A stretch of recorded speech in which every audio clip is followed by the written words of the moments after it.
je laisse ce petit message sur plusieurs réseaux sociaux, en espérant que quelqu'un puisse le trouver et me donner une explication à ce qui m'arrive. Bon, je m'explique. Alors, tout a commencé il y a 6 ans de cela, le jour de la naissance de mon fils. Ce qui aurait dû être un jour très joyeux à la base, est rapidement devenu quelque chose de... comment dire ça? De compliqué et vraiment inexplicable. Laissez-moi vous remettre dans le contexte, parce que c'est vrai que dit comme ça paraît vraiment bizarre. Eh bien, la naissance s'est passée tout à fait normalement. Pas de complications, rien du tout, jusqu'à là, tout allait bien. C'est à partir du moment que j'ai commencé à prendre des photos de mon fils. Là, ça a commencé à devenir assez spécial.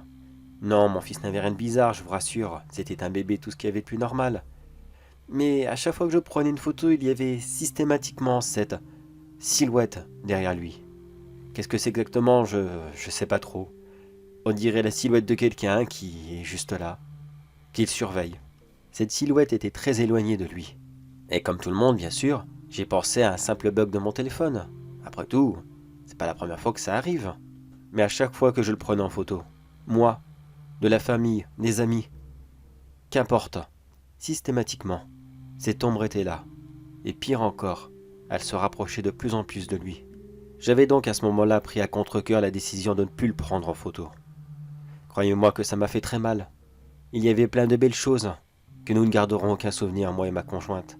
Ses premiers pas, ses visages de surprise, et aussi la grimace qu'il a fait quand il a mordu dans un citron pour la toute première fois. Il n'y a qu'une seule fois où j'ai bien voulu reprendre une photo. Juste pour voir si ça s'était calmé ou j'avais tout simplement rêvé. C'était au bout de plusieurs mois. À ce moment, je m'étais beaucoup remis en question. Je n'arrêtais pas de me dire « Mais non, c'est stupide, voyons.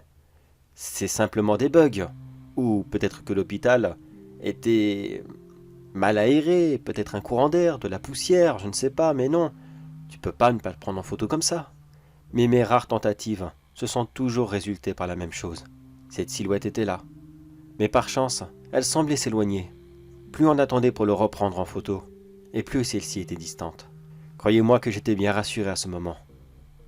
Ne pas le prendre en photo?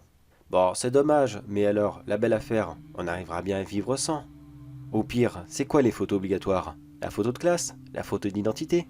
Bon, si on attend aussi longtemps, la silhouette sera sûrement très éloignée de lui. Il ne courra donc aucun danger. Et puis, quand il aura l'âge de comprendre la situation, bien sûr que j'allais lui expliquer, avec les photos en guise de preuve, sinon il m'aurait juste pris pour un vieux con. Mais il y avait une toute petite chose que je n'avais pas prévue. Et c'est de ça que je veux vous parler. Il y a une tradition que ma femme ne voulait pas esquiver. La photo avec le Père Noël.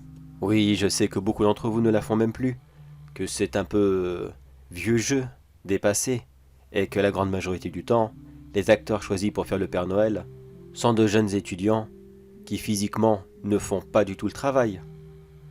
Mais que voulez-vous, c'était une tradition familiale pour elle. Elle voulait à tout prix le respecter. Alors à la première année, j'ai cédé à contre-cœur et nous avons pris la photo avec le Père Noël. Et comme prévu, cette silhouette était là. Très éloignée, certes, mais elle était bien là. 1 an plus tard, après que j'ai arrêté de faire des tentatives de surveiller cette silhouette, la seconde photo du Père Noël la contenait elle aussi. Mais en comparaison les deux photos, j'ai bien vu que la silhouette était un tout petit peu plus près. Je me suis dit, non, elle aurait dû s'éloigner pourtant. C'est pas normal. Mais bon, la différence n'était pas très grande non plus. Elle était quoi? 10, 15 cm plus près, à peine.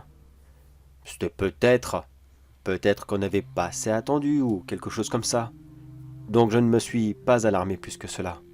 Troisième photo. La silhouette s'était encore davantage rapprochée.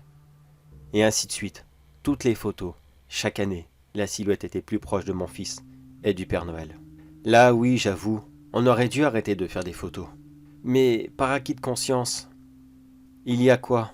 2-3 jours à peine, j'ai décidé de prendre une nouvelle photo.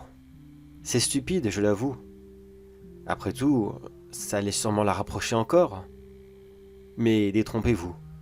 Sur cette dernière photo, la silhouette était très éloignée de lui. Elle était complètement à l'opposé de la pièce, comme si elle avait été punie durant des années. Ce qui était prévu à la base. Alors pourquoi, avec le Père Noël, Cette silhouette se permet de se rapprocher comme ça. Qu'est-ce qui se passe avec ces photos précisément? Est-ce que le Père Noël les attire? Je ne pense pas. Mais si quelqu'un sur Internet sait quelque chose, s'il a le moindre indice, s'il vous plaît, aidez-moi. Je ne peux que supposer des théories. Peut-être y a-t-il une terrible vérité derrière ce personnage? Peut-être est-ce l'acteur qui fait ça? Maintenant que j'y repense, c'est vrai que la commune où j'habite engage chaque année le même vieil homme pour incarner ce personnage. Je ne sais pas du tout. S'il vous plaît, dites-moi. Aidez-moi. J'ai vraiment besoin de savoir. Pourquoi est-ce que Noël est si dangereux comme ça pour mon fils? Pourquoi est-ce qu'il ne peut pas faire comme les autres? Eh bordel, s'il vous plaît. Si quelqu'un a la moindre idée de ce que peut être cette chose, s'il vous plaît, aidez-moi.